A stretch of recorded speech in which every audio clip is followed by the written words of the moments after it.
Hoje a gente vai estudar o capítulo de campo magnético, certo? Eu vou já aqui colocar para vocês o livro, para a gente se basear no livro, e a gente vai comentando aqui, eu vou comentando e passando o assunto aqui pelo livro. Deixa eu aqui apresentar.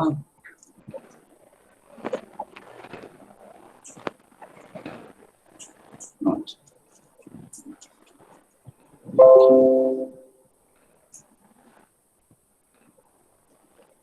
Vocês viram na primeira parte do curso, que é Eletricidade e Magnetismo 1, é a parte elétrica.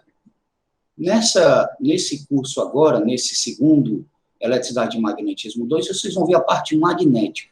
E no final vão fazer o fechamento do eletromagnetismo, que na realidade são duas coisas, eletricidade e magnetismo, mas é a manifestação da mesma força, a força eletromagnética. Então, a origem desse nome, magnetismo, ela tem, se perde na história aí, tem duas versões bem semelhantes, porque é da mesma região. Uma delas é que um pastor chamado Magnus, ele percebeu que o cajado dele, quando ele lá ia fazer o pastoreio, né, a ponta do cajado ficava preso em algumas pedras que era magnetita, né, naquela época, e o cajado dele, a ponta do cajado era de ferro, então a ponta do cajado ficava preso nessas pedras, lá numa região da Magnésia, que hoje é a Turquia, por ali, fica ali pela Turquia. Então, aí o Magnes, né, deu o nome da Magnésia, né, nessa região, e deu origem ao nome, magnetismo. Essa é uma das versões. A outra é do Magnésia, também essa região, mas não devido a esse pastor Magnes, mas é a Magnésia também, essa região lá da Ásia, Turquia, que era observado pelos gregos, naquela região ali, um pensador, um grande lá, naquela época, era filósofo, era um cientista da época, o Tales de Mileto. Então, ele observou que algumas pedras eram atraídas por outras, e também ferro, e aí começou a estudar e deu percebeu, registrou esse fenômeno, que devido à magnésia deu origem ao nome magnetismo, né? Então tem essas duas versões. Então esse capítulo a gente vai procurar estudar a força magnética, sem se preocupar um pouco com a origem dela. A gente vai ver depois, aliás, eu vou dar só umas introduções do que é que causa essa força magnética, mas no próximo capítulo de Lei de Ampère é que a gente vai ver mais a fundo a causa, né? E vamos estudar e vamos até calcular, igual eu acho que vocês fizeram com a força elétrica. Mas agora é só as propriedades básicas dessa força magnética. Então, a gente viu, vocês viram, né, nós vimos, que o que gera o campo elétrico é uma carga elétrica estática, né, representada aqui, vocês podem representar pelo Q, né, ele gera um campo elétrico que se propaga no espaço com a velocidade da luz e vai causar uma força elétrica e outra carga elétrica, a qual, por sua vez, também gera um campo elétrico que se propaga no espaço com a velocidade da luz e vai exercer uma força elétrica em outra carga elétrica, né? Então, o que é que seria o equivalente, já que eu não antecipei para vocês, que é a mesma manifestação? O que é que seria responsável pelo surgimento, e aqui é o campo elétrico, aqui, por convenção, a gente representa campo magnético, pela letra B, né? Então, o que é que seria o causador, né? Aqui a gente, uma rápida introdução é que o que causa esse campo magnético é uma carga elétrica em movimento, ou aqui representada no livro, como uma corrente elétrica.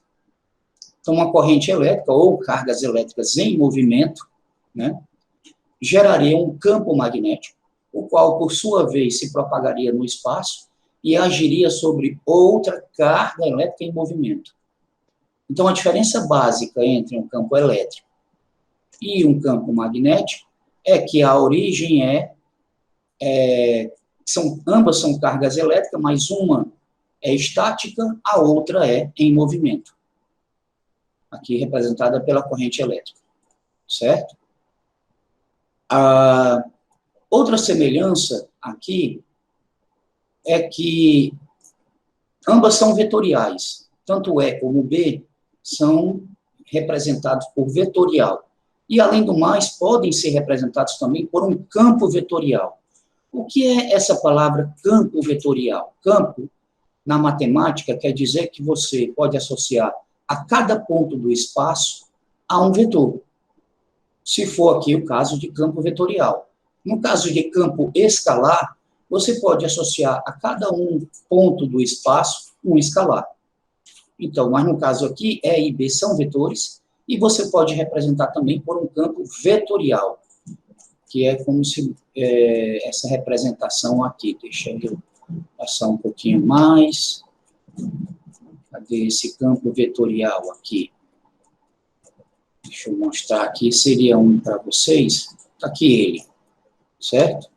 Vou representar, está vendo essas setinhas aqui? Esse X. Então, esse X aqui é um campo vetorial. Essa representação é um padrão que a gente vai utilizar muito nesse livro, que essa setinha aqui é um vetor perpendicular, aliás, esse X é um vetor perpendicular ao plano da tela, no caso aqui é um livro no plano da página, entrando. Você está vendo só a setinha, você está vendo só a rabeta da flecha. É como se isso aqui fosse a flecha. Se você visse o ponto, era esse pontinho aqui. Se você visse a flecha, né, a rabeta da flecha, é essa parte aqui. Então, esse seria o campo vetorial, aqui. Então, está vendo que o espaçamento é uniforme? As distâncias entre os X estão iguais no espaço, então esse campo vetorial está me representando um campo vetorial uniforme. Ou seja, ele tem o mesmo módulo, a mesma direção e o mesmo sentido em todos esses pontos do espaço. Se ele estivesse um pouquinho mais próximos aqui, quanto maior a densidade, maior é a intensidade desse campo vetorial. Tá? Então, isso aqui eu estou só antecipando, mas a gente vai ver muito. Aqui outro, por exemplo, esse aqui é outro campo vetorial. Cada pontozinho desse do espaço eu estou associando a um vetor perpendicular ao plano da página, da tela, e uniforme, igualmente espaçados. Aqui também temos o X. Esse aqui, o X, está representando o campo magnético. E aqui o campo elétrico, né, setinhas. Aqui está paralela ao plano da tela, e aqui também igualmente espaçados, quer dizer, uniforme, né, e aqui é o campo elétrico. Então, vamos lá. Voltar. Aqui um pouquinho, vamos voltar ao nosso campo magnético. Então, a origem dele é uma carga elétrica em movimento, é um campo vetorial, e é também vetor, assim como elétrico, e pode ser representada por um campo vetorial. Tá? Há um padrão, antes de começar aqui a definir, há um padrão do seguinte: já que eu posso representar ele por campo vetorial, então está aqui, existe um padrão disso aqui, por exemplo, é o ímã, né? De onde saem as linhas de campo do ímã, eu chamo de polo norte. E de onde chegam, e aonde chegam as linhas de campo, eu represento como polo sul. Então, está aqui. Vejam que, ao contrário das linhas de campo do campo elétrico, as linhas de campo, se isso aqui fosse a carga positiva e aqui a carga negativa, as linhas de campo sairiam da carga positiva e chegariam na negativa. Aqui não. Vejam que elas continuam. Está vendo? Elas não têm início nem fim.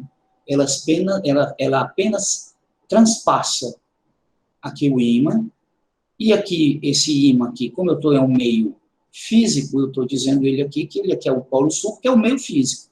Mas ele não começa no sul e termina no norte, ou vice-versa. Né? Nem começa. Eu estou dizendo nesse... Alguém está chamando? Ok, tranquilo. Então, aqui ele está passando pelo norte, mas no meio físico do ímã ele está saindo e está chegando no sul. Por que eu digo isso? Porque tem uma grande, às vezes a gente chama de pegadinha, tem uma grande pegadinha que é a da Terra, os planetas. Deixa eu ver se eu consigo encontrar aqui uma figura para vocês da Terra. Está aqui. Estão vendo? Isso aqui é um efeito do cinturão de Van Allen. Depois eu explico para vocês. Acho que vai dar ainda tempo ainda nessa aula. Então, está vendo? Ó? A Terra, as linhas de campo estão chegando no polo norte geográfico e estão saindo do polo sul geográfico. Vixe, por que isso, professor? É a característica dela. É a bússola da gente, a gente aponta sempre para o norte. Ora, mas a bússola está apontando para o norte? Está vendo aqui? Ó? Se você colocar o ímã aqui no norte, se você colocar o ímã, ele vai apontar, ele vai seguir essa linha aqui. Está entendendo? Então, ele vai seguir essa linha para cima aqui. Vai tender a se alinhar com essa linha. Então, ele vai apontar, teoricamente, para o norte. Só que ele está apontando para onde está apontando a linha. E a linha está chegando aqui no norte. Então, na realidade, o polo norte geográfico é um sul magnético. E o polo sul geográfico é um polo norte magnético. Tá? Essa é a famosa pegadinha, né? Essa é a famosa característica da Terra. Tá certo? Porque o ímã vai seguir essa linhazinha aqui, se a gente apontar. Tá certo? Então, essa é uma das características, esse é um dos padrões do campo magnético. De onde saem as linhas é polo norte, de onde chegam, polo sul. Eu sei que tem uns profetas aí que dizem que e realmente vai acontecer, mas não sabe quando, né, que é os profetas do Apocalipse, que diz que vai inverter, né, o polo norte vai inverter com o polo sul, e é comprovado porque já aconteceu outras vezes na história da Terra, que os polos vão se inverter, e aí com isso vai acabar a vida na Terra, as baleias vão se perder. Bem, não sei se vai acontecer isso, se realmente vai, mas aqueles cinturões ali a gente vai perder, enquanto estiver invertendo os polos da Terra. Aquele cinturão ali de radiação, que é a nossa proteção contra a radiação, aquele cinturão vai se perder. E a gente vai passar um tempo desassistido dessa radiação aqui. Né? Esse aqui é aquela famosa radiação que chega dos ventos solares e ela entra por aqui nos polos. Não entra aqui porque fica presa nessa cinturão de externo de radiação. Tá? Nesses dois aqui. Um fenômeno que a gente vai já conhecer aqui, está aqui ela.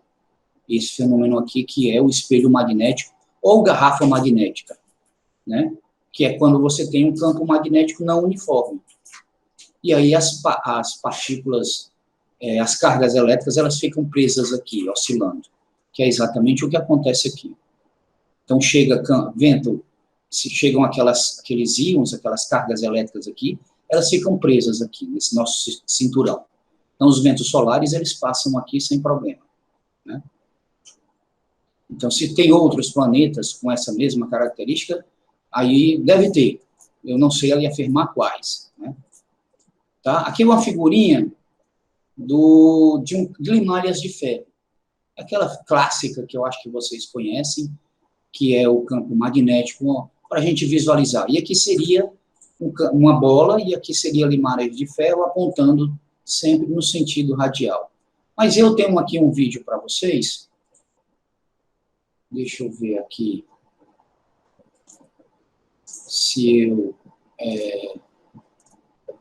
passo aqui, que é um que eu gosto muito, esse site, é o Manual do Mundo. Não sei se vocês conhecem, eu recomendo muito. Então, esse manual, esse cara aqui, ele vai ver um jeito legal. Hoje eu vou te mostrar um jeito absurdamente incrível de enxergar uma coisa que é invisível. Você vai ver um campo magnético. Então, ele vê aqui com uma coisa nova, que é o ferro fluido. Que aí tem para comprar, e ele lançou aqui no site dele um concurso para fazer ferro fluido. E aí ele divulgou, tem as dicas aí, né? Mas vamos lá, vamos assistir.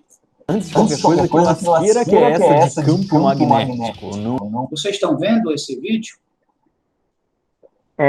Tá sim, isso tá aparecendo em 2 áudios. Se o senhor desligando seu microfone, acho que daria certo, não? Porque tá aparecendo 2 vezes aqui. Então tá bom. Não é um campo Bosch de imã embaixo.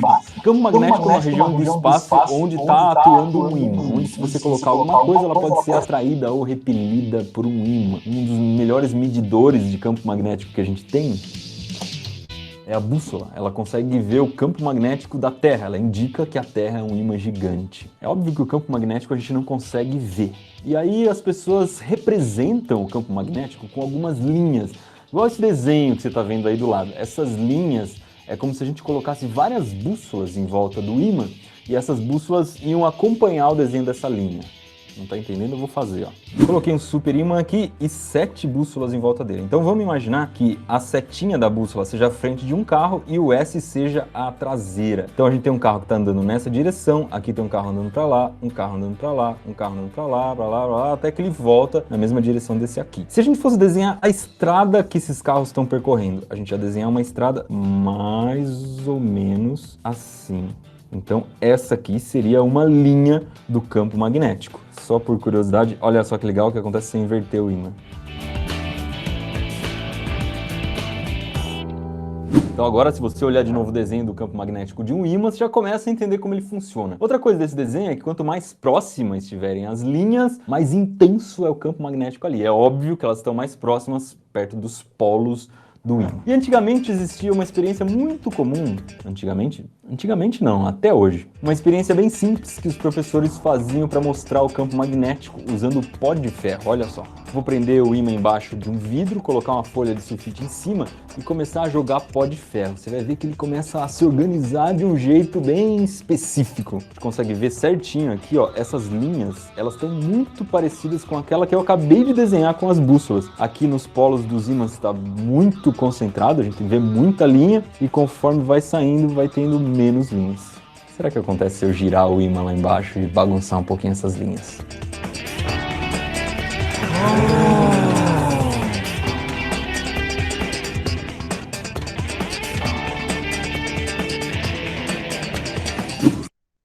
A experiência do pó de ferro é bonitinha, mas a partir de agora ela vai ficar no passado. Porque hoje eu vou mostrar para vocês um jeito totalmente diferente de ver essas linhas do campo magnético. São basicamente 5 ingredientes. Um tiquico de ferro fluido, aquele negócio é quase impossível de arrumar, mas eu descobri que dá para comprar no site da China e não é muito caro não, acho que vale a pena, hein? Vai precisar também de um pouco de óleo mineral dessa marca que eu tampei, mas você sabe que isso aqui é WD-40, não tô fazendo propaganda porque é o único que dá para usar. Uma fita de LED, essa aqui é verde por coincidência por causa daquela espada que a gente fez com o Jovem Nerd e era o que eu tinha aqui. E 2 pedaços de vidro, eu tô usando aqui um aquário porque eu não tinha o segundo pedaço de vidro e o aquário também facilita porque a gente consegue colocar coisas embaixo. Vou começar ordenhando aqui o spray de óleo mineral. Depois eu vou pingar 45 gotas dele nesse vidro de relógio. Em seguida 15 gotas do ferro fluido, uma proporção de 3:1. Aí eu tenho que mexer bem para misturar os dois. E eu vou derramar isso no primeiro vidro e depois colocar outro vidro em cima. Formou um sanduíche de vidro como se o ferro fluido fosse o recheio. Ele se espalha sozinho, é bem fácil de fazer. O problema é que enche de bolhas e eu preciso tirar essas bolhas do recheio do sanduíche. Isso é chato pra caramba. Saíram quase todas as bolhas, eu coloquei aqui embaixo para a gente poder gravar direitinho o que vai acontecer. E agora é só ligar o LED, botar o ímã em cima e apagar a luz.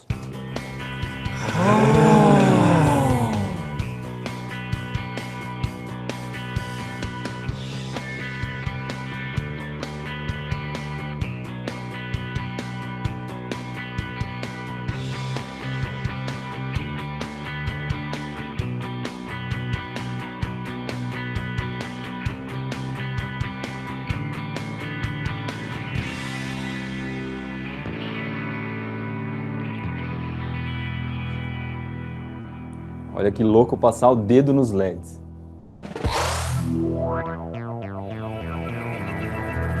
Uma coisa importante aqui é que a gente só vê as linhas do campo magnético mesmo se o LED estiver a 90 graus da linha que se forma entre o norte e o sul do ímã. Se a gente colocar o ímã em outra posição, aparecem umas linhas que não são exatamente as linhas do campo magnético. Mas ainda dá pra gente brincar um pouquinho de efeitos especiais com esse negócio aqui. Agora, ignorando as linhas do campo magnético, pensando só no efeito visual. Pai, se você nunca tinha visto um campo magnético assim na sua frente, vale um joinha nesse vídeo, hein? Se você não é inscrito ainda no Manual do Mundo, clica no botão inscrever-se aí embaixo e no sininho para ser avisado quando a gente fizer coisas mais loucas que nem essa aqui.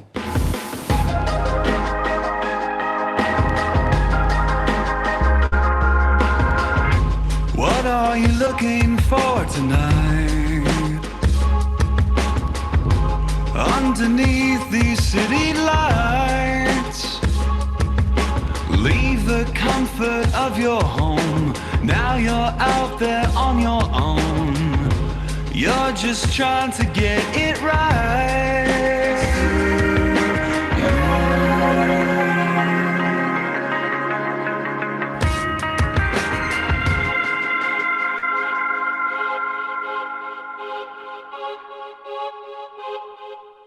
Talvez você seja uma pessoa curiosa e queira saber o que aconteceu, por que essas linhas se formam aqui. Bom, a gente já sabe que o ferrofluido é um negócio que se arranja na hora em que a gente coloca perto de um ímã. Ele reage muito bem ao campo magnético e forma aqueles espinhos esquisitos que a gente já viu em outro vídeo do Manual do Mundo. Mas se ele tiver muito achatadinho, que nem ele tá aqui, um pouco de luz consegue passar. Em algumas partes do ferrofluido, a luz vai passar, em outras partes a luz não vai passar, ele polariza a luz. É mais ou menos a mesma coisa que acontece naquelas calculadoras antigas em que tem um fundo meio esverdeado e letras pretas. Nas partes em que a luz não vai passar, a gente vê um pouco mais escuro. Na parte que a luz passa, a gente vê um pouco mais claro. E esse passar ou não passar da luz é completamente influenciado pelo campo magnético do ímã.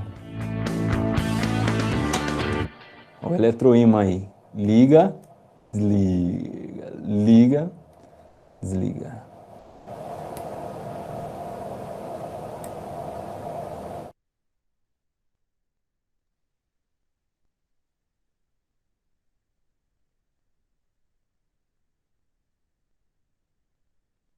Talvez você alguma vez tenha brincado com. Ok, pessoal. Então, voltando ali ao vídeo, né? Vou deixar aqui no chat o link dele. Deixa eu ver aqui. Quem quiser assistir depois, tá aí. Manual do Mundo, esse canal aí é bem legal. Recomendo. Tem um bocado de vídeo interessante. Vou voltar aqui ao livro, né? Então, já viram as características do campo magnético. Ele fala assim, uma coisa invisível, né?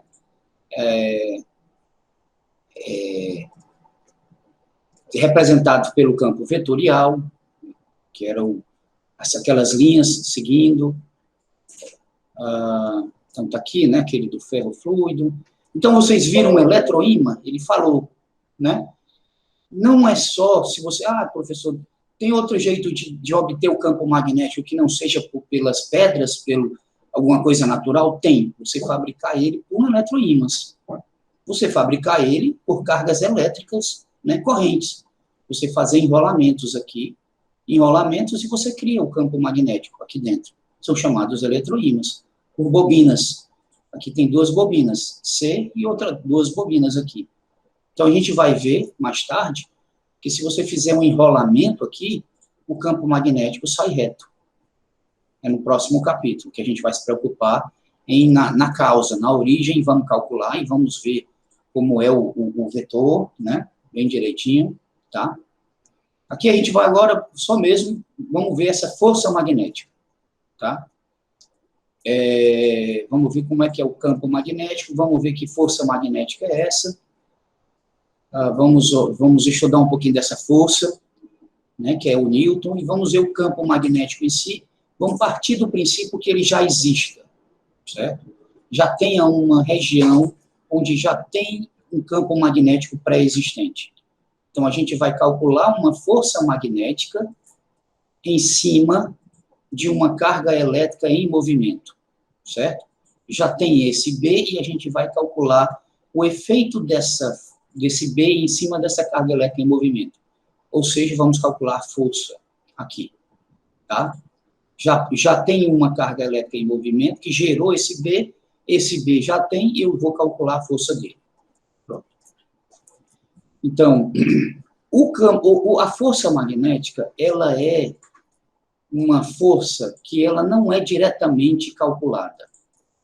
Por quê? Porque, no caso da força elétrica, a gente calculava, bastava colocar uma carga de teste Q, ver qual era a força que estava agindo em cima dela, calculava o módulo, né, dividia o módulo pela carga elétrica, tinha o campo elétrico.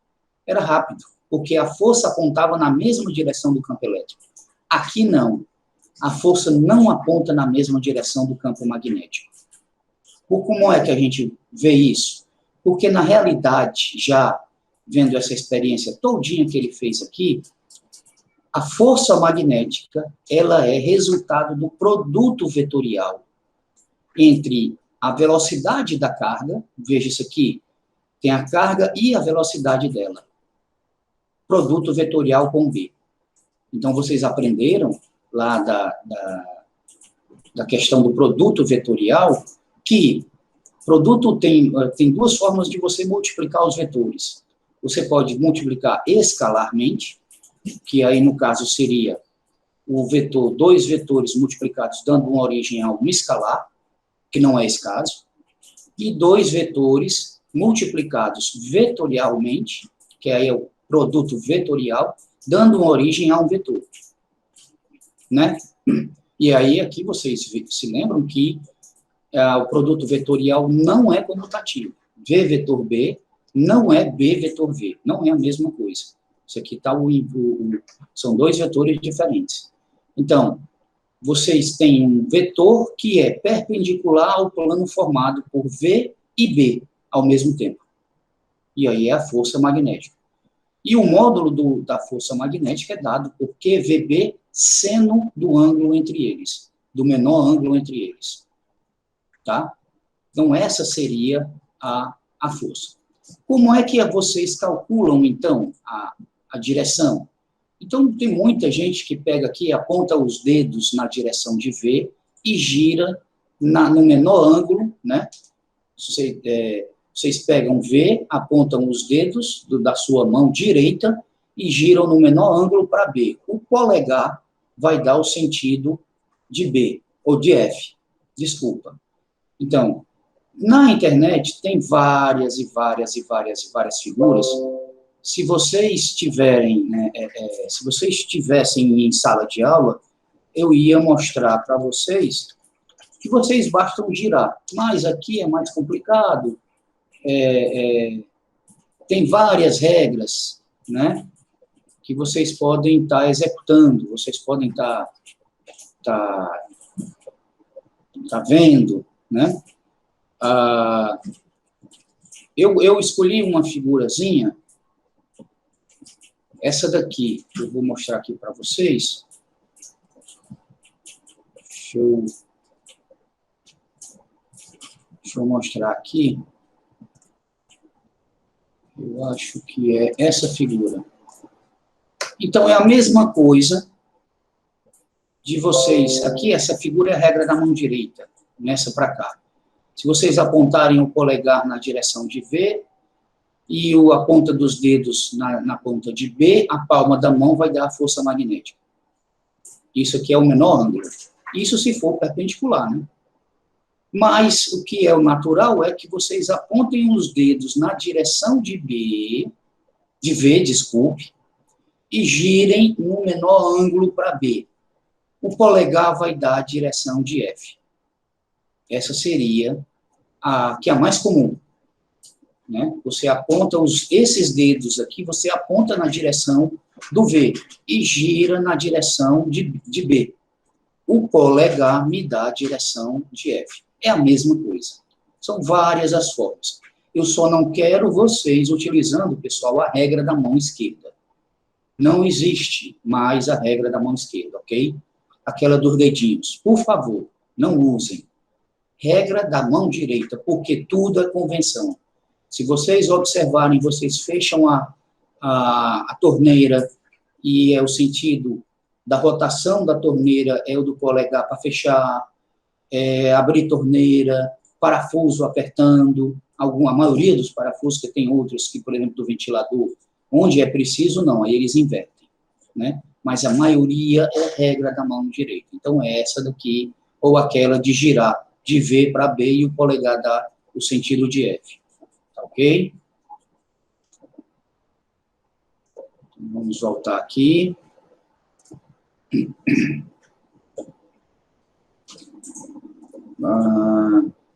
Voltar aqui a apresentação do livro. Então, essa é o cálculo básico. A força é igual ao módulo da carga, aliás, desculpe, a carga, V vetor B. Muito importante isso aqui, essa confusão que eu ia dizer, ia deixar uma confusão para vocês. Que V vetor B? Se isso aqui for um próton, o V vetor B vai dar um sentido. Se isso aqui for um elétron, o V vetor B, o produto vetorial vai me dar um sentido, uma direção, o menos que vai inverter. Então, cuidado com esse que aqui, tá? Aqui, a unidade de B do campo magnético é o Tesla, em homenagem ao físico, né, o Tesla. Nem sempre foi o Tesla, vocês vão ver, que já foi o Weber por metro quadrado, o B, mas hoje é o Tesla. E o Tesla é uma unidade de medida muito grande. Newton por ampere vezes metro é uma unidade de medida muito grande. Então, normalmente, se usa uma medida... Está vendo aqui, ó? 1 Tesla é 10 a 4 Gauss. Então, 1 Gauss, né? Para você ter 1 Tesla, você precisa de 1000 Gauss. Aliás, 10.000 Gauss. Então, 1 Gauss é uma unidade mais razoável, mais próxima. Vocês vão ver que o campo magnético da Terra, aqui, ó, na superfície é 10 a menos 4. É da ordem da 10 a menos 4, ou seja, da ordem de 1 Gauss.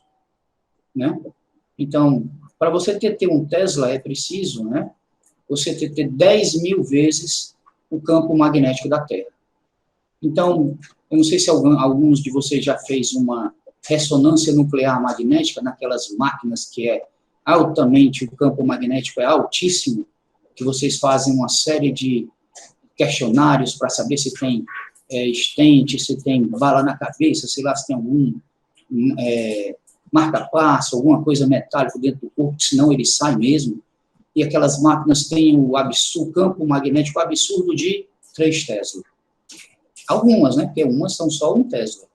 A maioria é pequeno, agora tem umas mais que dão um campo magnético mais preciso, são da ordem de 3 Tesla. Eles fazem até propaganda, quem tem essas máquinas. Né? Tá ok, pessoal? Tranquilo? Dúvidas até agora? Podem interromper, se vocês tiverem dúvidas.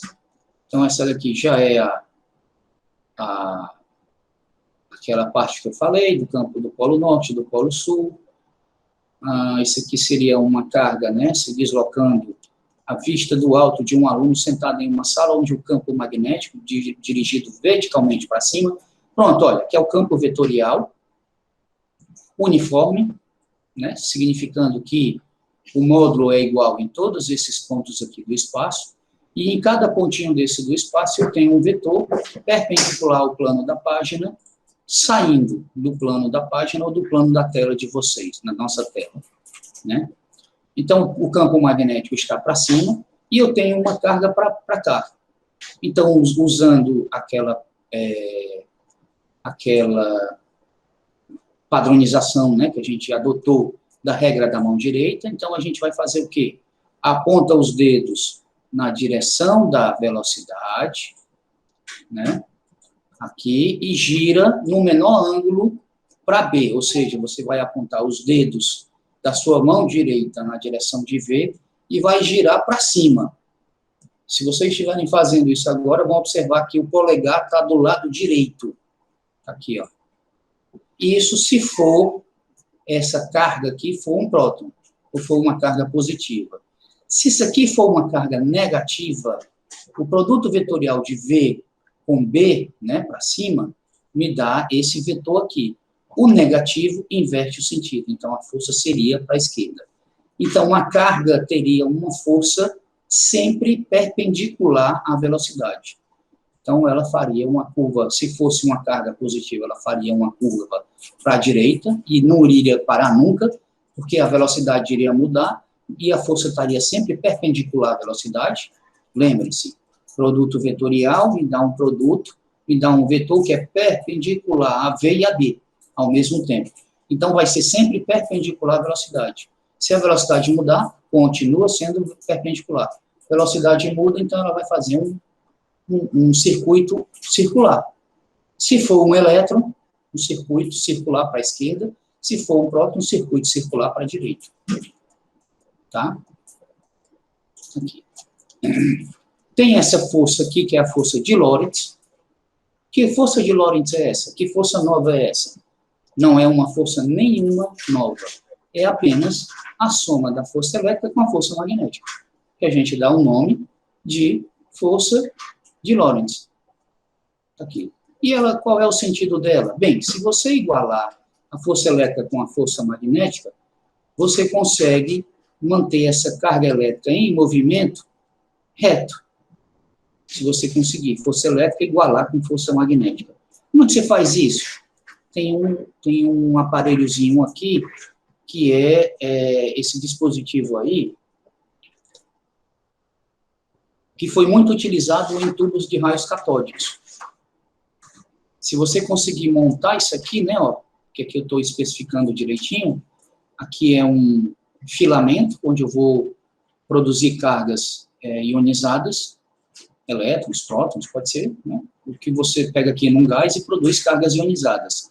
Se você botar uma diferença de potencial aqui, né, entre essas duas placas, esses íons vão acelerar e passar aqui nesse meio, nessa chapa aqui, ó, que ele representa pela origem aqui dessas cargas elétricas ionizadas. Então, aqui eu estou representando o campo elétrico, né, para baixo, e perpendicular ao plano da tela, o campo magnético apontando para dentro do plano da tela. Então, eu fiz essa configuração aqui de B e E para usar na força de Lorentz. Por quê? Porque o B, V, vetor B, se vocês fizerem o V apontando para a direita, girando para dentro do plano do quadro, a força magnética vai dar para cima. Isso se vocês forem, no caso, utilizar um próton. Próton, se for aqui no campo elétrico, ele vai seguir as linhas de campo elétrico. Então, a deflexão do campo elétrico vai ser para baixo, a deflexão do campo magnético vai ser para cima. Então, se vocês brincarem, aliás, se a gente brincar, né, com essa razão aqui, né, que é igual a QVB, se a gente brincar com essa razão aqui, se a gente escolher uma velocidade no qual esses campos sejam iguais, dá para a gente ter uma deflexão nula. E se a gente brincar também com essas outras duas, né, V, vetor B, e achar com aquela energia cinética, né, usar isso aqui, BL ao quadrado, usar da energia cinética, a gente dá para também usar uma deflexão, que foi a que ele utilizou para saber exatamente a carga, a razão carga-massa do elétron. E isso antes de se descobrir, se eu não me engano, a carga elétrica. Ele descobriu a razão carga-massa. Né? Essa foi a experiência do J.J. Thomson. para medir a razão carga-massa do elétron. E bem precisa, diga-se de passagem. Deixa eu ver aqui se ele comenta alguma coisa. Está aqui, 1,7 vezes 10 a menos 11, bem próximo do valor aceito atualmente, 1,75 vezes 10 a menos 11 coulomb por quilograma. Né?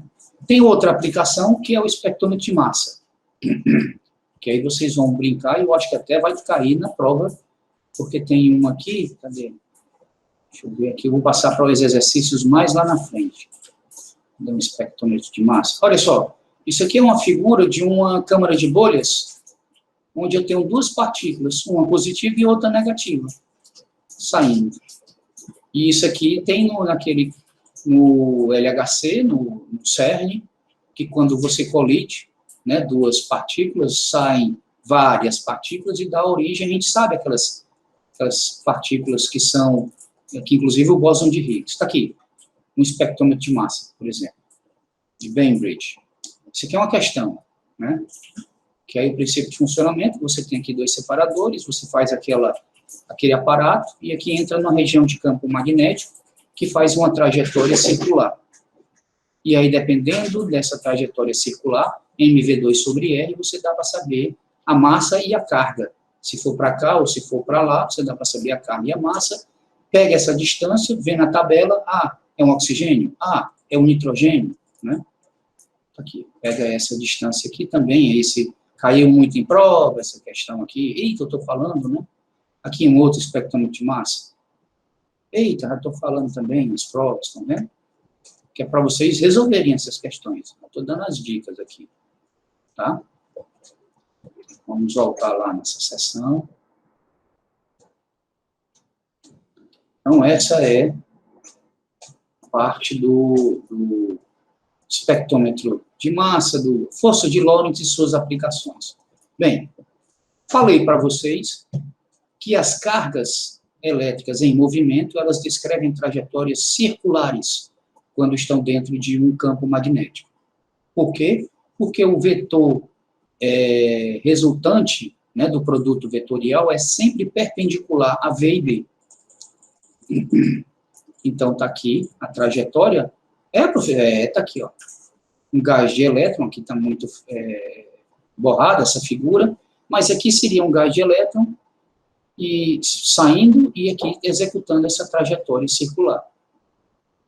Certo? Um gás a baixa pressão, onde circulam elétrons. O feixe torna-se visível pelas colisões com os átomos do gás.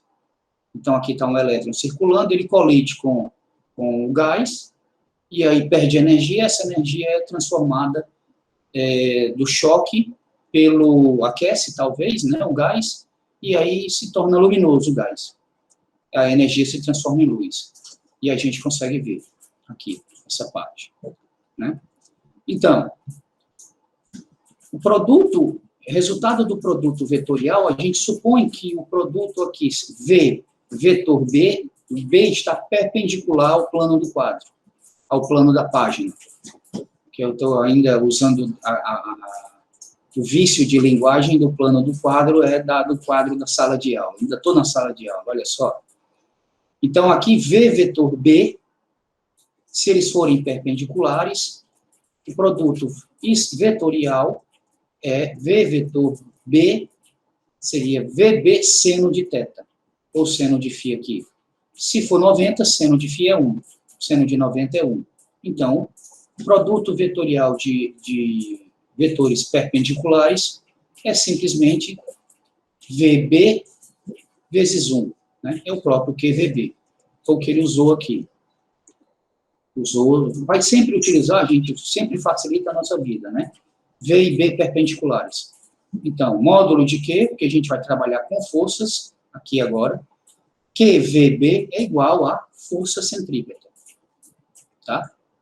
Então, a força centrípeta, aceleração centrípeta, V2 sobre R, segundo a lei de Newton, simplesmente basta igualar. QVB é igual a mv2 sobre R. Para que isso? Para a gente achar o raio da trajetória. Dada uma carga Q a uma velocidade V numa região de campo magnético perpendicular à velocidade, eu vou descrever uma trajetória circular de raio mv sobre QB. Ou mv propriamente vai dar o produto, né? MV, momento linear, sobre QB. Se essa velocidade, como a gente vai trabalhar muito com aceleradores de partícula fazem com que a velocidade seja muito próxima da luz. Então, a gente vai ter que fazer a correção relativística. Não sei se tem aqui. Tem não.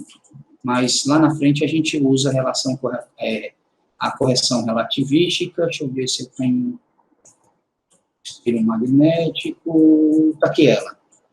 Então, o P, ao invés de ser MV, a gente usa MV sobre 1 menos V2 sobre C2. O que é isso?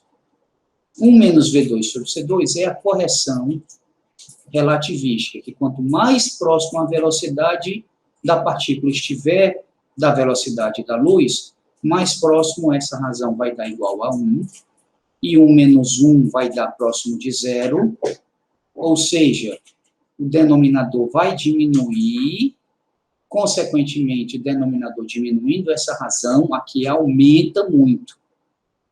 Se você quiser utilizar isso aqui como uma correção de massa relativística, a partícula fica cada vez mais pesada, né? Ou o momento fica cada vez maior. Então, essa seria a correção relativística, tá? A velocidade, no caso aqui, para quê? Só para vocês terem que, quanto mais próximo da velocidade da luz, maior se torna o momento, maior se torna o raio, tá? É só essa correção relativística. Mas, de uma maneira geral, a regra é essa, tá? Tanto faz se for momento, ou se for a velocidade muito alta ou muito baixa, basta você fazer aquela correção relativística para massa relativística, tá? Velocidades altas demais. Então, quanto maior o campo magnético, menor o raio. Denominador inversamente proporcional. Quanto maior a carga, menor o raio. Quanto maior o momento, maior o raio, diretamente proporcionais. Ok. Se nós utilizarmos uma coisa interessante, que é por isso essa característica aqui, que a gente usa aceleradores de partícula. Porque se a gente utilizar a velocidade angular, que é V sobre R, quem é V? V é, se eu sei aquela força igual a QVB, né? Então, quem é o V? Se eu utilizar isso aqui também, né? V igual a QB sobre MR, ou QB sobre P. Está aqui. V é igual a QB sobre MR dividido por R. Né? Isso aqui seria QB sobre MR dividido por R, cancela o R. Então, fica só QB sobre M. Olha só. Então, a velocidade angular, pelo fato, né, do raio depender da velocidade, e a frequência angular, a velocidade depender do raio dividido pelo raio, o raio cancela. Então, a frequência independe do raio. Ou seja, eu posso ter partículas aqui com velocidades diferentes, com raios, eles vão ter que se ajustar, mas a frequência é a mesma. Tá? A frequência em si independe do raio da trajetória. Aqui. Essa aqui está até melhor de ver, ó. A outra também está. A frequência que é aquela ômega a menos de 2π, né? Ômega é igual a 2πf, vocês gostam muito de chamar isso. Aqui é Ni, aquela letra grega Ni, 2π Ni, mas também é 2πf. Então, a frequência angular, que a gente chama, é uma frequência independe do raio da trajetória. Então, eu posso ter várias partículas aqui com velocidades diferentes, mas elas vão descrever a mesma frequência. Né? Então, observe que essa frequência não depende da velocidade. Por quê? Porque a velocidade vai estar atrelada ao raio. Aqui.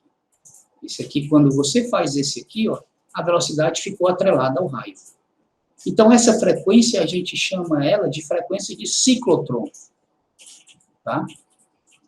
Porque a gente é o primeiro acelerador de partículas que a gente usa, o ciclotron. Que aí a gente se vale que a frequência dela a gente pode calcular, dada uma determinada partícula com uma determinada velocidade, já vai saber qual é o raio dela, uma determinada partícula com determinada velocidade, a gente vai saber o raio dela, e aí a gente sabe a frequência, certo? Várias partículas, frequências, vai dar uma frequência que a gente dá para saber, tá? Da mesma forma que tem um pêndulo ou um sistema massa e mola. É uma frequência característica. E que ciclotron é esse, pessoal? Olha só. Vou montar aqui para você. Vou pedir atenção. Eita, essa figura aqui não tá boa. Tá aqui, essa aqui tá. Essa daqui tá legal. Vamos lá para ela, tá? Como seria? Então, aqui eu tenho... Isso aqui seria o real.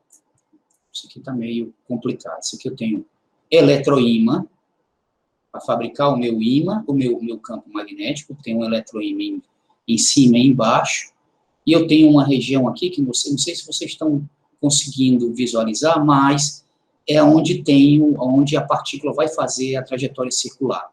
E aqui é a saída das partículas em alta velocidade, já se chocando com o gás aqui que está, né, a atmosfera, e iluminando.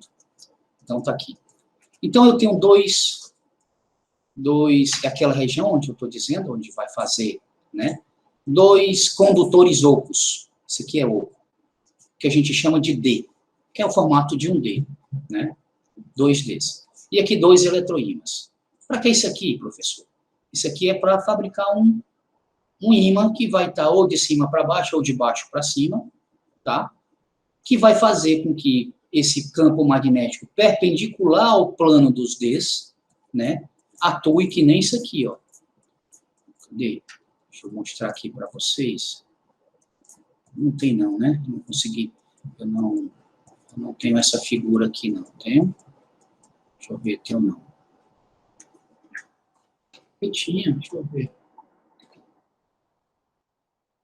Ele não descreveu essa trajetória circular. Então, seria esse ímãzinho, esse campo magnético visto daqui, tá? Que vai fazer com que as partículas sejam defletidas em um sentido e façam essa trajetória.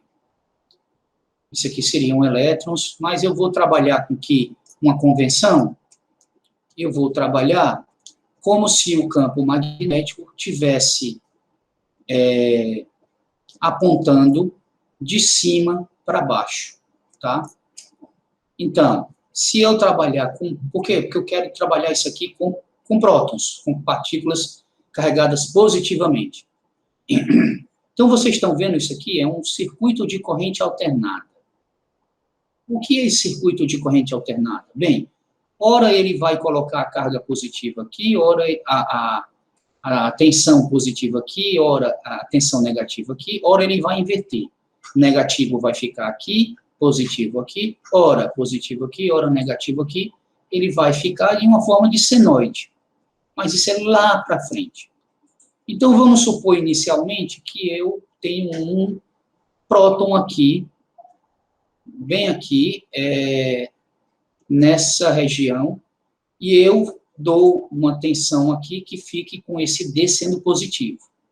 Vocês sabem que o campo elétrico, né, vai gerar um campo elétrico, e o campo elétrico as partículas vão se tender a ficar na superfície externa, não tem campo elétrico no interior do D, no interior do condutor.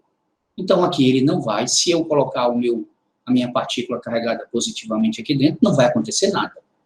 Ele não vai, o campo elétrico não vai fazer nenhum efeito. Então,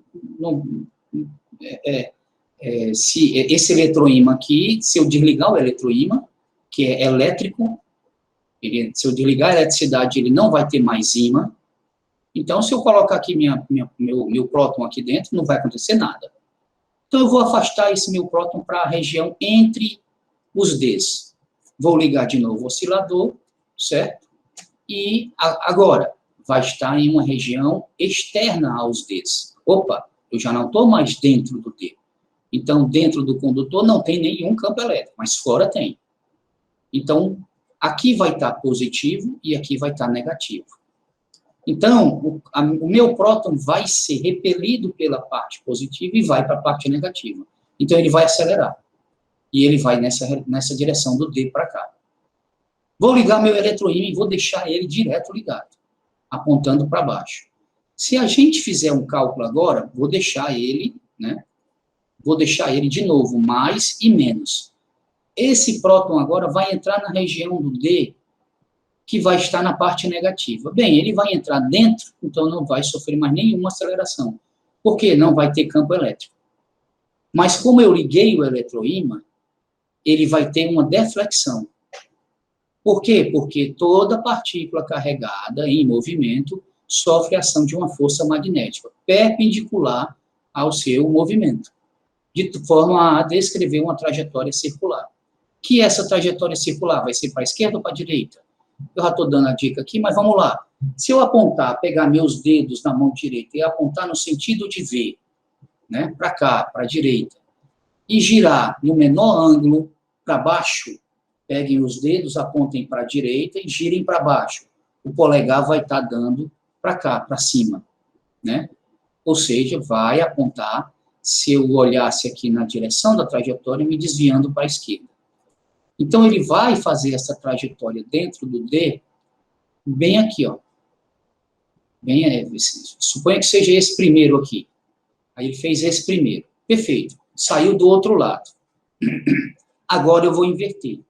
Desse lado eu vou colocar como positivo e desse lado eu vou colocar como negativo.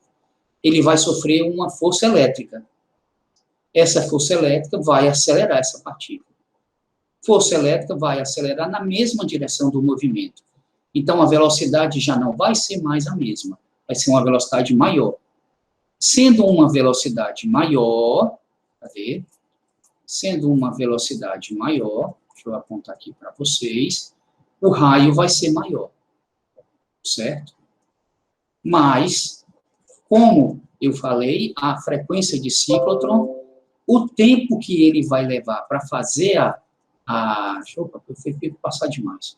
O tempo que ele vai levar para fazer essa volta é a mesma que ele vai levar para fazer essa daqui. Essa é a característica do ciclotron.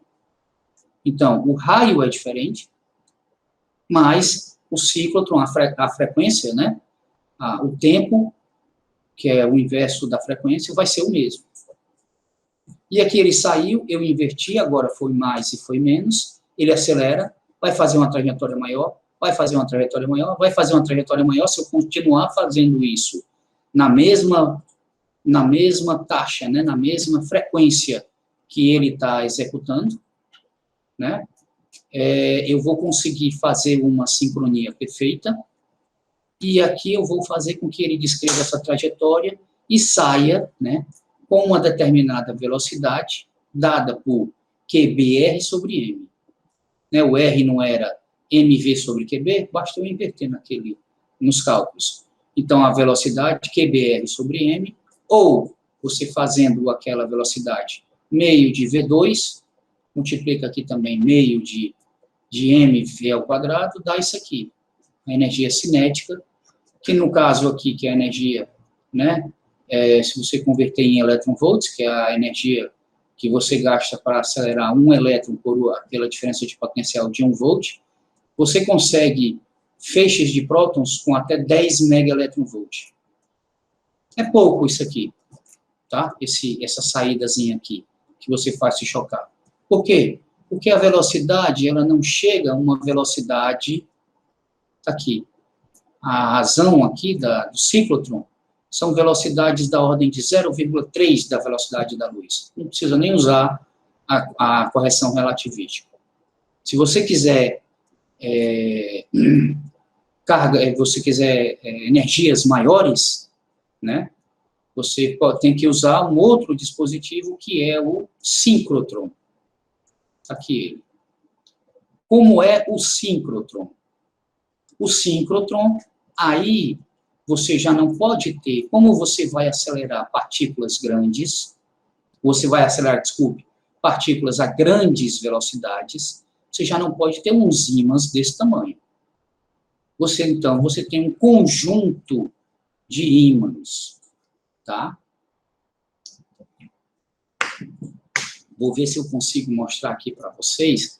Professor, e onde é que tem esses ímãs? Tem no CERN, tá vendo aqui? Isso aqui é uma figura. Não sei se vocês já assistiram o filme Anjos e Demônios. Ele foi filmado, aliás, não foi filmado, não. Ele disse que foi filmado, mas não foi lá, não. Porque não era proibido entrar. Teve uma cena só. Ele é debaixo da terra, né? E isso aqui é um túnel. Esse túnel aqui, se eu não me engano, tem... Esse aqui ele usa o do Chicago, o Fermi Laboratory. Esse livro é de 94, pessoal, 96. Aqui é 1000 gigaelectronvolts. Esse raio aqui, deixa eu ver se tem uma circunferência de 6,4 quilômetros de circunferência, ou seja, eu acho que é diâmetro, né? Os prótons fazem de circunferência.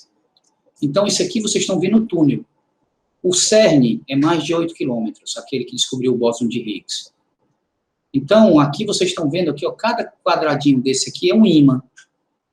Então, o feixe passa por aqui, entra no ímã e deflete. São deflexões pequenas. Tá aqui, ó, ele chama 0,1. São 3.000 ímãs no Fermilab. 0,1. E eles fazem 400.000 revoluções. Eles demoram muito para fazer? Não, 10 segundos para fazer isso. Então, a cada 10 segundos, eles fazem isso aí. Então, estão dizendo que vão fazer um SSC, será 20 vezes maior e produzirá energia 20 vezes maior do que o Fermilab. Na realidade, fizeram um LHC, né, lá na Europa. Pega 3 países. Pega França, Suíça e Itália. É 8 quilômetros na divisa entre eles. Por que, professor, 3 países? Para eles racharem a despesa, né? Aí, tá aqui, esses produzem uma área maior. E aí fazem uso da correção relativística. Deixa eu ver se eu mostro para vocês.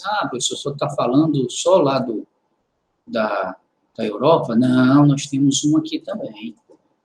Laboratório Nacional de Luz Síncrotron, lá em Campinas, que tem um que vão fazer agora, que é por conta desse briga agora da política com o governo. Eu não vou entrar em coisa de politicagem, né? Que na realidade é todo mundo querendo mais para o seu bolso.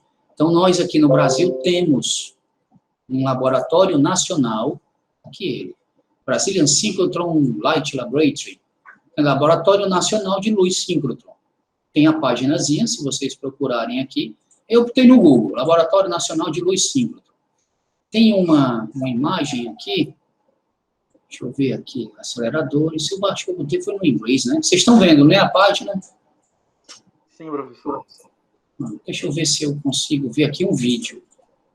Aqui ele. Já está, acho que já foi inaugurado. Tá? Isso aqui era figuras, já foi inaugurado. O eixo é aqui. E aqui é onde saem as figuras. Deixa eu ver. Deixa eu ver se eu consigo, enquanto vocês vão vendo aqui. Organização. Não tem. Tinha um vídeo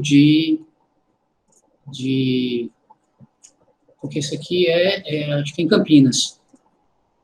Tinha um vídeo mostrando que são os experimentos que fazem, né? É o Sirius. Eu queria saber, tá aqui, o Sirius, 3 gigaelectronvolt, 502 metros, é um anel de 502 metros, usando uma rede, tarará. Deixa eu ver os aceleradores. Tinha um vídeo no YouTube que fazia essa... Aí tem várias e várias aplicações. Nanotecnologia, a física de altas energias ela é bem vasta, o campo. Enquanto vocês... Aqui. Vocês podem ver aí, procurar no Google, eu vou ver aqui, eu vou abrir uma outra página, Sirius LNLS. Vou ver se eu consigo ver para vocês. Vídeos. Eu acho que é isso aqui. Vocês estão vendo a guia do... Vocês estão vendo a guia do YouTube ou estão vendo a guia ainda da página? Tá na página ainda, professor. Está na página, né? Então, deixa eu mudar aqui. A guia... Pronto, vou fechar o meu áudio. Isso aqui é a propaganda do LNLS. Vou voltar lá na minha página e vou...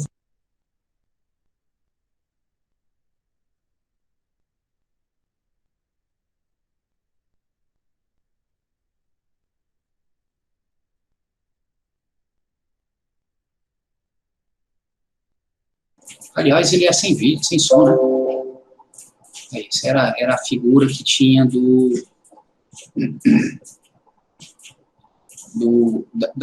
vídeo promocional. Se eu não me engano, foi inaugurado já. Né? Eu vi na internet uma inauguração dele já. Só não passa, né, porque a pandemia, ou é pandemia ou é Bolsonaro. Pandemia ou Bolsonaro. Pandemia é enche o saco isso aí. A gente não sabe o que está acontecendo no Brasil. Eu quero ver uma figura de dentro. Pronto, está aí o anel. Aqui, essa parte aí é o anel que ele vai falar. Ah, ele vai falar? Não, ele ia falar. Né? E aqui está aí, ó, as saídas dos experimentos. Então, tá vendo os amarelozinhos ali, ó? São os ímãs que fazem a deflexão. Ou os azulzinhos aí. Pronto, esses azulzinhos fazem a deflexão. E esse amarelo talvez seja o acelerador. Ele só é acelerado uma única vez a cada volta. Vendo? Então, aí eu acho que são aceleradores para produzir feixes secundários, ou então para produzir as separações das cargas. Então, ele só é acelerado uma única vez em cada volta. Aquela velocidade só muda uma única vez. Então, ele acelera e os ímãs fazem as correções do feixe, aí ele acelera de novo, aí você calcula um outro ímã, uma outra tensão, aí ele acelera de novo, calcula mais uma deflexão, vai acelerando, e aí isso demora muito, né? Vocês viram naquela parte do livro, 10 segundos, né? Só 10 segundos para produzir um feixe de, cadê ele? Um feixe de 1000 gigaelectronvolt, que aí já tem que ter a correção relativística. Quanto é a velocidade aqui que ele usa? Se você quiser 0,3, se você quiser próxima velocidade da luz, claro que vai ser, né, dependendo. E aí o que eles fazem disso? Eles fazem isso para chocar por exemplo, dois núcleos de partícula alfa. O que é uma partícula alfa? É um núcleo de hélio, 2 prótons, né? Você choca 2 prótons e sai milhares de partículas. Elas têm vidas efêmeras, essas partículas, e aqui, eu acho que não está representado, mas se vocês procurarem no Google, vocês vão ver, eu me lembro que o Marconi participou do experimento, aliás, dos cálculos, para produzir, para provar o bóson de Higgs. Eram partículas e mais partículas. Você imagina a cada 10 segundos saindo um choque desse, milhares de partículas, e você analisar a trajetória dessas milhares de partículas, igual a que você tem aqui. Cadê? Você teria igual a essas daqui. Pronto. Você teria essas trajetórias aqui, e elas vão freando, e vão reduzindo o raio, o raio acaba por conta do tempo de vida delas, e aí você calcular, analisar tanto o tempo de vida, como o raio, como o número de voltas, a desaceleração, e aí essa daqui já teria uma outra trajetória, né, essa daqui, aí você teria pósitrons, você teria mesons, bósons, e aí teria que dentro deles um bóson com determinada carga, com determinada massa, que você teria que descobrir. E aí você teria milhares e milhares de cálculos, e esses cálculos foram sendo disponibilizados pela internet, e aí quem quisesse podia baixar o programa para calcular, que aí você utilizava no período que o computador está pouco utilizado. Hoje seria legal, né? Porque hoje você tem computadores com muitos núcleos, que você às vezes vai estar editando texto, você está usando só o núcleo, e aí tem computadores com 8 núcleos, 7 deles ficam ociosos, aí os outros 7 estão calculando as trajetórias. E o próprio programa se responsabilizaria de baixar as trajetórias, calcular no período de pouco uso e fazer o upload para o laboratório. Eu me lembro que o Marconi me mostrou isso aí, fazendo. E, na época, eu fiquei fascinado ainda, era na 2000, no 2005, 2006, né, naqueles cálculos. Então, isso aqui vale a pena, é uma aplicação bem legal das trajetórias circulares em campos magnéticos. Recomendo vocês para irem, né, tanto no CERN, CERN, como nesse Fermilab, como no próprio Sirius. É um campo de pesquisa bem vasto. E, para finalizar, a gente vai usar aqui, que eles chamam espelho magnético. Porque, na realidade, não é um espelho magnético, uns chamam garrafa térmica. Eu vejo muito isso aqui, que é você você aprisionar elétrons. O que é que acontece? Por que ocorre isso? Porque você tem um campo magnético que não é uniforme. Se lembram quando eu falei aqui, que é um campo vetorial? Então, em cada ponto do espaço, eu tenho um vetor. E aqui, essa representação, eu estou representando, por exemplo, onde está a minha mão, e esse vetorzinho aqui é porque ele está tangente ao campo magnético aqui nessa região. Então, se eu unir, né, o Irinê, ele fez assim como se fosse a união, ele fez a estrada, né? Então, isso aqui seria a união de pontos, né, de campos de mesma direção. Então, aqui está essa representação aqui do campo magnético. Então, veja que aqui tem uma densidade maior, aqui tem uma densidade menor do campo magnético, de linhas de campo magnético. Ou seja, aqui é mais intenso, B, aqui é mais fraco. Então, quando você tem essa região de campo magnético não uniforme, você tem essa região que pode ser aprisionada. Por quê? Porque aqui eu posso ter uma partícula, que ela vai estar, a força, se você fizer trajetórias circulares, a força vai estar meio inclinada. Lembrem-se que ela vai ser sempre perpendicular a B, e se eu fizer aqui uma partícula V perpendicular aqui a essa linha de campo magnético, ela vai fazer uma trajetória circular, mas F vai me apontar para dentro dessa região. Olha aqui, F, eu tenho uma componente para dentro, que vai ser responsável por manter a aceleração centrípeta, e uma componente para aqui, para a direita, que vai ser responsável por manter essa partícula fazendo essa espiral. Ok, quando chegar aqui, a força vai estar para o meio, e vai modificar até chegar aqui para fazer com que outra componente, que agora era para a direita, vai estar agora para a esquerda. E ela vai, e ela está continuando aqui? Tá, porque ela já foi acelerada para a direita, aqui ela vai frear. Ela vai frear e vai voltar.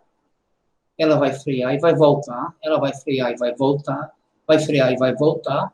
Então, o campo magnético aqui, não uniforme, vai ter duas funções. Primeiro, manter ela em trajetória circular, aqui dentro dessa região, e o não uniforme vai ser responsável por, ora, a força está apontando para cá, ora, uma componente da força está apontando para a direita, ora, para a esquerda. Então, vai fazer que nem ela ficasse num oscilador harmônico simples, daqui para cá, e ela fica nisso aqui. Então, ela fica aprisionada. Bosco? Está aqui, ó, uma aplicação, olha aqui, campo magnético aqui, próximo à região dos polos, bem intenso, polo próximo ao Equador, bem fraco. Então, ficaria aqui, ó, cargas magnéticas aprisionadas. Aqui eu teria, se fosse, né, raios, né, maiores, isso aqui seria elétrons, né, raios maiores, né, E aqui, aliás, massas menores, né? Aqui é aquela história do inversamente proporcional à massa, né? Massas massas menores, velocidades maiores, né? Então, eles estariam mais externos. E aqui, prótons, massas maiores, então, velocidades menores, eles estariam mais próximos aqui da Terra, né? Então, seria. Eu me lembro uma vez de um vídeo, eu já procurei na semestre passado, que aqui só tem 2 cinturões. Esse vídeo, inclusive da NASA Science, era que teria 3 cinturões, um bem maior, que era exatamente essa descoberta do 3º cinturão. E aqui ele mostrava, né, exatamente que esse cinturão está para cá, está para lá, e aqui a interseção da atmosfera com essas regiões é que causam essas auroras boreais, aquelas auroras boreais, né?